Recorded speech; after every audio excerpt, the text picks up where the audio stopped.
Dan akhirnya mereka membuat kesimpulan bahawa faktor kemunduran umat Islam kembali kepada 4 faktor utama.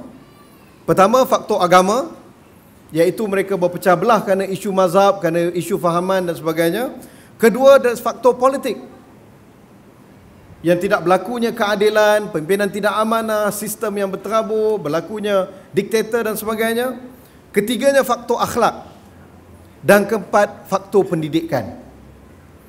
Ini perbincangan di dalam kitab tersebut, dan mereka bawa resolusi. Antara resolusinya ialah pertama sekali pendidikan. Sebab kalau umat terdidik, umat celik, umat bermaklumat, mereka tidak akan boleh dizalimi, mereka tidak akan boleh diperkotak-katikkan oleh pihak pemerintah. Dan keduanya, perlunya ada sistem demokrasi di negara umat Islam, demokrasi yang sebenar berdasarkan konsep perwakilan. Tetapi ini bukanlah disebut demokrasi ni, jangan terbayang LGBT ya. Itu ekstrim kepada hak asasi dan sebagainya. Kita lihat kepada basic right, kepada hak asasi yang memang asasi. Hak untuk bersuara, hak pendidikan dan sebagainya. Itu yang perlu diperjuangkan. Dan kemudian dari segi agama pula, mereka memperjuangkan perlunya umat Islam kembali kepada agama yang sebenar, pengamalan agama sebenar. Berteraskan hujah, berteraskan dalil dan tidak bersikap taklid. Dan juga perlu menghapuskan sikap ta'assub mazhab. Di antara dibincang menarik kat dalam perbincangan mereka ni, saya teringat satu anekdot.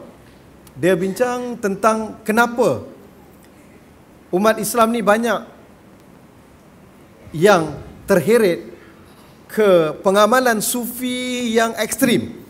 Kita tak tolak semua sufi, tapi ada pengamalan yang ekstrim, yang taksub kepada syekh dan sebagainya, taksub kepada kubur, taksub kepada keramat. Okay. Jadi dia dapati kebanyakan orang yang taksub kepada sufi yang ekstrim adalah daripada mazhab Syafi'i. Jadi kebetulan pada waktu itu ada alim Misri daripada Mesir dan juga daripada Yaman yang cuba bagi mereka punya pengkajian dari sudut sosiologi. Dia kata sebabnya kerana dalam mazhab Syafi'i amat ditekankan konsep niat. Semuanya kena niat, kena lafaz niat. Jadi konsep niat ini dia main dengan dalam. Jadi mereka lebih suka bermain dengan emosi. Oh, itu antara dia punya inilah kajian lah. Yang kedua, dia kata kerana mazhab Syafi'i tidak berada di pusat pemerintahan di dalam sejarah Islam untuk tempoh yang lama. Kebanyakannya lebih kepada mazhab Hanafi. Mazhab Maliki di utara Afrika. Mazhab Hambali juga ada di setengah tempat.